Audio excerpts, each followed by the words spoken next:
Hello, and welcome to Rocket Fuel, your daily update of everything that's happening in the Rocket Fuel community. My name is Wack.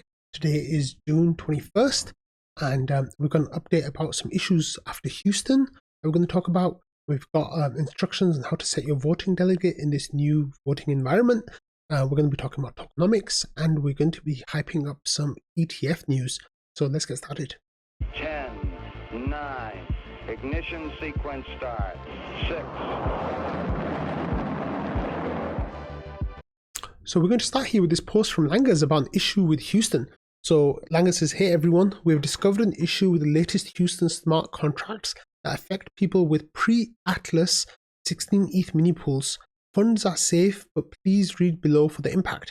It says TLDR, if you're thinking of exiting and closing your pre-Atlas 16 ETH mini pools, please initialize your voting power first using the instructions below. So we're going to talk about that next. But here's the issue. It says if you exit and subsequently close a pre-16 ETH mini pool, there is an issue where it will corrupt data. In the case where it's the last mini pool to exit, you may not be able to exit the mini pool until the issue is fixed. The solution is we'll work to fix the smart contracts and deploy it. This may take some time as we need to develop, test, audit, and deploy. So the workaround. So in the meantime, to avoid any issues with closing your 16 ETH mini pools, you should initialize your voting power before exiting and closing pre-Atlas 16 ETH mini pools. This will prevent the data corruption issue. We'll soon launch a new smart node release which have a temporary restriction to initialize your voting power if you try to close 16 ETH mini pool. And then initializing voting power, there's more information coming out about this, and we're currently improving the UX, but for the purpose of this workaround, you can initialize your voting power like this, and then there's a smart node command. It says in the current smart node version, you'll be asked for a delegate address. This should actually be optional and we'll be fixing in the next version. But to allow you to initialize your voting power, please enter your own node address. A big thank you for the community for support channel for helping identify this issue and a workaround. Please let us know if you have any questions or concerns. Rocket Pool. So this is, there've actually been a couple of small, tiny little hiccups that have happened because of Houston. In the aftermath of Houston, I should say. One of them was the balance for rETH didn't update for a couple of days, and that was because the ODAO members hadn't upgraded to the latest version. That was, of course, a very easy fix. This one is a little bit more of a serious fix, a little bit more of a serious issue, and thankfully it's really easy to find a workaround for it. So what's happening here, like Langers explained, is when you're exiting that last validator, it causes a corruption in the data, and there's no way to, well, it gets locked basically. Now, as Langers says, the funds are safe, and they'll just need to do a smart contract upgrade in order to fix it. But like Langers also explains and says, that takes time. So the workaround, of course, will work right now. So if you are on a 16 ETH pre-Atlas validator, so if you've been over a year and a few months and you have that 16 ETH and it's still the 16 ETH, then you need to initialize your voting first before you go and exit. And as Langers also says, in the new smart node version, there'll be warnings about that, so it'll force you to do it. So hopefully, this issue won't impact Rocket Pool too much, and it won't impact those users who are trying to exit with their 16th validators. Thankfully, we were able to find that workaround. Otherwise, it would have been really bad UX for those people trying to exit those 16th validators and having to basically leave 16 ETH locked until the smart node upgrade happened. Okay, so talking about initializing the voting process and getting everything ready for on-chain voting, Langers here says, attention protocol DAO delegates. In preparation for the migration to the new protocol DAO voting system, please review the delegate page, delegates.rocketpool.net, to make sure your node address is correct. Going forward, protocol DAO delegation will be assigned through a node address rather than the current snapshot address. When you registered with the delegate page, you added your node address. That address is now shown on the delegates page as your delegates address, delegation address, so that your delegates can initialize their vote with you as their delegate. And he says it's important that you double check that you own the node address so the delegated power is migrated correctly. If it's incorrect, let us know in the website feedback thread, and there's a link, and we'll update it for you. We would like to send out initialized voting instructions early next week, so please let us know if your node address is incorrect ASAP. So I am one of the biggest delegates in the community. I've got, I think, me and Val and Joe kind of like toggle for like in the top three, kind of like shuffle around in the top three. I need to check this. I haven't checked it yet because this is just got this overnight. So I'll be spending some time working on this weekend and making sure that everything looks good for me. So if you do delegate your votes to me, you'll be able to find my node address on the delegates page, and you'll be welcome to send your votes my way if you want. Also keep in mind that I am one of the larger voting holders. So if you do want to delegate your votes to other people, that totally makes sense. But if you wanna keep giving your votes to me, then you'll be able to find that information on the delegates.rocketpool.net website. And like Langer says, the full instructions on how it'll happen will come early next week. But as he was saying in the in the first story about the Houston thing, you can start the process, I guess, and kind of like wing it with the command that he shared. Okay, next we've got a couple of tokenomics feedback things that we need to discuss. So as you all know, the Tokenomics Explainer series went out a couple of weeks ago. The community and the wider community, like ETH Finance, Twitter, etc., on Rocket Pool Reddit, people have kind of been discussing their ideas in these different places. So there's a period of soft feedback, and that is targeted for July 1st. So if you haven't provided your feedback for the tokenomics yet, please provide your feedback by July 1st. So it's just a little over a full work week left for anyone to provide feedback, and I'll be pushing that information out on my socials as well, so people can get that information. So that's one part of the tokenomics. Please provide your feedback. They're looking for all sorts of different kinds of feedback. They're looking for feedback on the actual content, with the different ideas that they have. They're looking for feedback on the meta aspect of it, the way that the information is presented, all that kind of stuff. So you don't need to be an expert to get that information. You can provide any useful information. They're looking for whatever you have to provide, and that now's the time that people are listening to that feedback.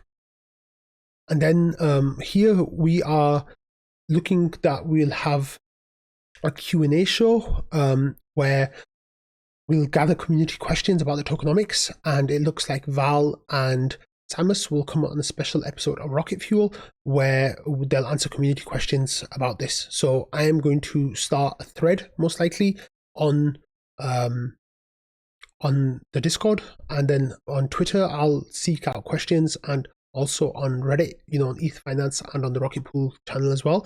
And I'll gather up a whole bunch of questions, and I will pose those questions to Val and Samus, and hopefully they can spend an hour, maybe an hour and a half, kind of going through those questions and answering those questions to the best of their ability, and trying to their best to explain those last little pieces of unknowns in the tokenomics proposal, just so everyone is on board. We've actually got a few really exciting things coming up with the tokenomics stuff through Rocket Fuel, and I'll be sharing that with you all in the next 2 weeks.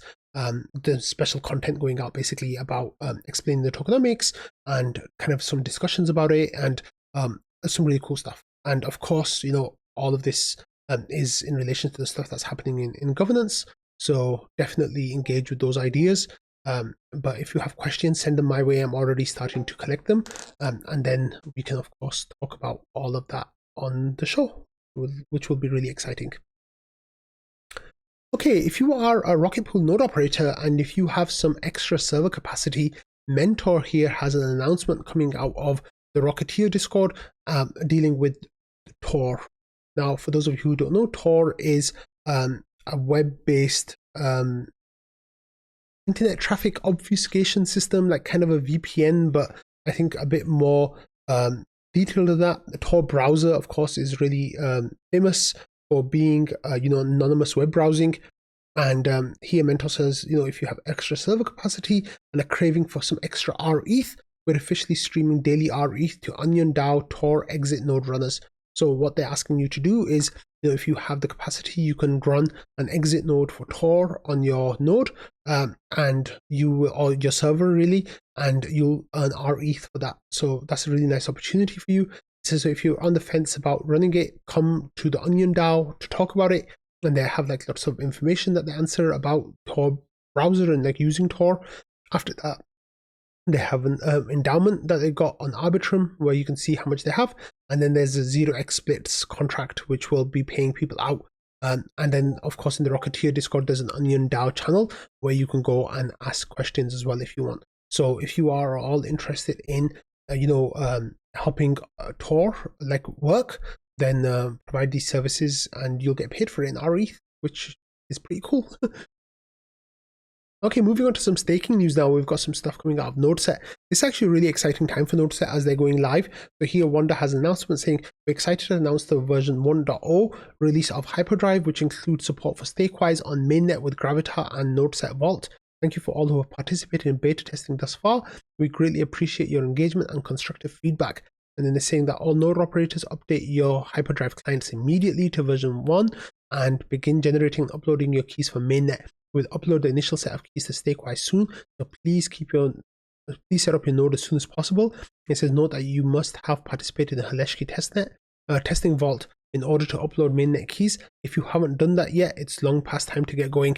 And then there's a link to their docs for NodeSet for getting Hyperdrive updating. It says the release notes for Hyperdrive, and then there's information there. So if you want to look at what's going on there and what's included in Hyperdrive version 1, it gives you client updates on the execution and consensus side. It has support for mainnet, command line interface stuff, and stuff with Stakewise as well for the Gravitar Vault. What's really cool is like Joe here has used his Hyperdrive system to get a validator running, which is really cool. So congratulations, Joe, for that. It seems like he's testing quite well. So that's good stuff. And then here, Paladin was joking that the demand for NodeSet overwhelmed Docker Hub. So great launch story. So I think coinciding with the Hyperdrive going live, Docker Hub suffered issues. So I think that was just a correlation, not necessarily causation, but it's a kind of a nice little story there. And then RocketDoc was the first person here saying your new keys are ready for use. When one of them is selected for activation, your system will deposit it and begin testing automatically. So RocketDoc, of course, is really cool, and congratulations, RocketDoc, for being the first person to get this done. I really need to get my NodeSet stuff set up. I've been so lazy with it. I didn't do any of the testnet stuff. I was just like, yeah, when Constellation launches, I'll just go straight to mainnet like I did with my Rocket Pool validators, going straight to mainnet as well. But I really need to make an effort and do that stuff. So yeah. Okay, moving away from staking news now, we are moving to Ethereum news. And here we have Nate Garasi saying, spot ETH ETF marketing war starting to heat up as launch day approaches. Here we go. So we don't have an official launch date yet. However, it seems like the SEC asked all the filers for their amended S1 forms to be submitted today. That's Friday the 21st. And it seems like the SEC will like check those minor issues. We discussed this week, that there were very minor feedback that they were given. The issues were given from the SEC. So on Monday or Tuesday, it might be that SEC has already reviewed them all and give the green light, which means Monday after next, possibly, the ETFs could be live. Now, that is really exciting, but I think the way Nate's talking about it here is, we should get approvals of the S1s next week, with trading going live potentially the week after. So, with this in mind, it seems like the issuers are already trying to devise their marketing strategies. However, Bitwise have taken the lead with this, with some really fun ads. They've got this ad where it's kind of like the old Mac versus PC ads, where like, I'm a PC, I can do this, and well, I'm a Mac and I can do all this like really cool stuff that PC can't do, etc. Well, they've got like the cool guy being Ethereum now, and this like old guy being like the TradFi markets, and he's trying to go to sleep at 4:30, of course, because the markets close, and it's just like this nice little funny skit. And today, that was from yesterday, and today they released another version about big finance ready to get back into action, and how it's like 9:30 a.m. and he's like getting ready for the bell and stuff, and it's just kind of poking fun at the TradFi. And then Matt Hogan, who of course is CIO and co-founder, of Bitwise. He's the CIO of Bitwise, He says, today hyping ETH, saying ETH tailwinds in second half of 2024. So significant new demand from the ETF, constrained supply, limited to net zero net issuance. That of course is with the burn. Improved regulatory clarity, so no more security like status overhang. Radically improved throughput, and then this is with Denkun making layer 2s like off the charts amazing.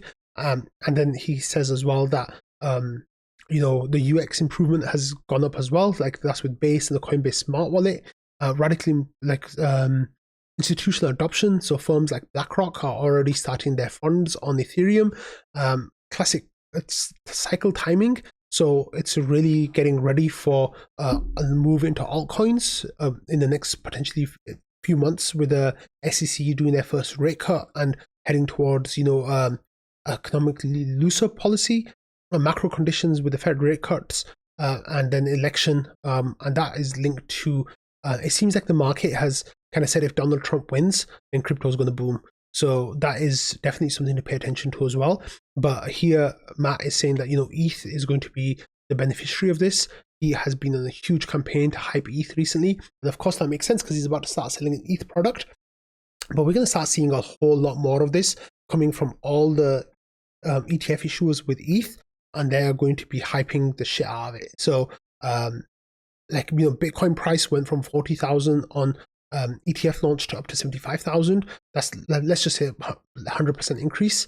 100% increase for ETH would be absolutely amazing from here. So it's definitely something to keep a very, very close eye on. Some of that might have been forward bought because people expect the move similar to BTC. Some of that will not be expected, and people haven't been able to buy yet because the ETFs aren't available yet. So there's definitely some really cool stuff happening here.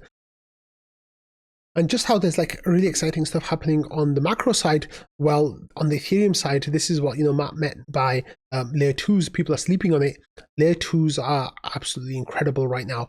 The activity that's happening on layer 2s. Let me see if I can actually show you a little bit more of the chart here. No, my screen cuts off.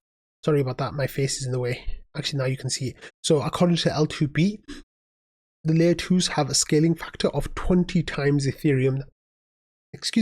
20 times Ethereum right now, and this is just incredible. Ethereum's doing around the transactions per second, if you have a look, they are as high as 300 transactions per second in total if you combine layer 1 and layer 2. So of course Ethereum is doing around 15 transactions per second, and then 20 times that is 300. So this is truly amazing, just how well the layer 2s have kicked off.